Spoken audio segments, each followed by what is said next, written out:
has gone to a point of ridiculousness. When you start defending the Taliban and the Mujahideen and so on and so forth, did Taliban come from that this discussion is going to be ridiculous. I mean, we have to be reasonable, and we have to understand that there are a large section of regular Muslims who are against any kind of extreme Islamization. Islamization by itself is welcome. But the kind of interpretation that the people are giving is absolutely not kosher. Okay, मैं भी कहूँगा जितने भी ये लोग हैं जिनके बारे में आप सवाल कर रही हैं और दो डिफरेंट तरह के जवाब मिले हैं आपको, मेरा फर्म बिलीव पूरे एतमाद के साथ मुझे ये यकीन है कि ये जो लोग भी ये काम कर रहे हैं, चाहे वो किसी भी नाम से हों, ये ह्यूमैनिटी के तो दुश्मन हैं ही हैं, इस्लाम के भी दुश्मन हैं। At the heart of this is the deeper question of who speaks. You know, I take Shahrukh's point, we focus too much on the image. Then I take Soha's point that we focus too much on the fringe. What do we focus on? I mean, I think at least we would agree on that. Too much on the religious identity of the lunatics also, or the guys we call terrorists. Why should we represent them or identify them as? I've met them. I mean, you've met them in Kashmir. I've seen them in Afghanistan. Half of them seem to have other reasons. Qasab has joined his organization to get free access to guns and money, not because he felt for jihad or Islam. I mean, that was the point, in fact, in my film New York. That come up in all my research as well, actually. 8 or 9 out of 10 of them are not even doing this for religion. Not for jihad. Shahrukh, so do you want to take Alex's point? He's saying, who's the person?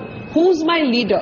Who is speaking for me as a Muslim? Some would say to you, Alec, why do you need someone to speak for you as a Muslim? I don't feel the need. I have various things I'm passionate about. I've been educated, but yet I feel passionate about lack of literacy in this country. I feel, you know, sometimes that there's stereotyping of women in commercial cinema. I feel offended sometimes by a lot of things, not necessarily something that is touched by me personally or not, but certainly I would feel the need more to stand up for secular ideals, for national ideals, as opposed to divisive identity.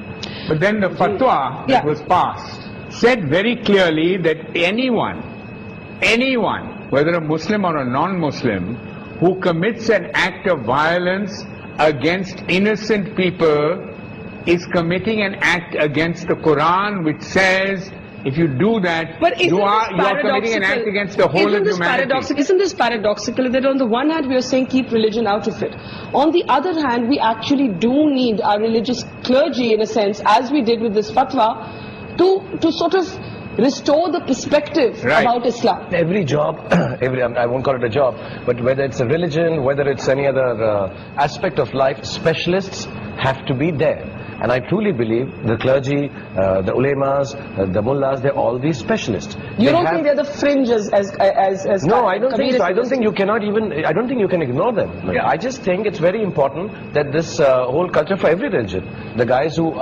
know it the best need to be there. We need to understand, maybe more than we need to understand, they need to explain it in a way which is understandable. Yes. And I truly believe, like if you were to ask me personally, like you asked, okay, why do we talk about a religious identity? Whether I don't have a choice now. This is what I'm born as, and I love being born as a Muslim. You have a choice, sir. No, I mean I didn't. I had a choice, and I gave it up at the age of 18 when I could vote. No, absolutely. I make the choice. I had it. I've made it, and I want to be Muslim, and I'm very proud to be one. Now I am letting my children know about the religion. I think I know the best in the most understandable, nice manner, and inshallah, they will also be Muslims, but I'm not going to teach them perhaps the clergy very strict way of Islam. I will teach them the way I think. Not a puritanical interpretation. Absolutely. So I want to teach it to them like this. Okay, I need to take a quick break, but this young girl's been trying to make a point for a long time. Yeah, actually this is a real life incident that happened in class. Now this girl, she just stands up and she says that, why do you differentiate? What if a mother has a good child and a bad boy? Now who would you really, would the mother really say, do away with the bad son? Or would she train him to become a good guy? And, you know, indirectly, in an inch, she was identifying the bad guy for a Muslim, to be a Muslim, and the good boy to be a Hindu, which was very surprising, and she didn't really realize it, she being a Muslim herself. Alright, so there's you want to say something? I want to know that the definition of Islam and Muslim keeps on changing from person to person, or with the same one definition of Islam and Muslim? Is there any source or authentic source to know what is the right definition of Islam and Muslim? But is there a, so you want to take that before I take a break? We all interpret faith in a very private way. I believe so. And I haven't had a secular upbringing, and I've read the Bible, and I've read parts of the Gita and parts of the Quran, and I think that ultimately it is between, as I said earlier, God and yourself and your personal private relationship with Him, and only He will judge whether you are a good anything.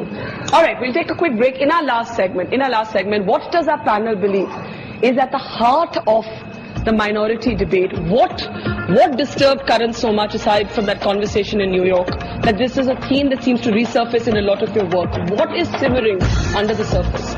We'll take a look at that in final comments after the break.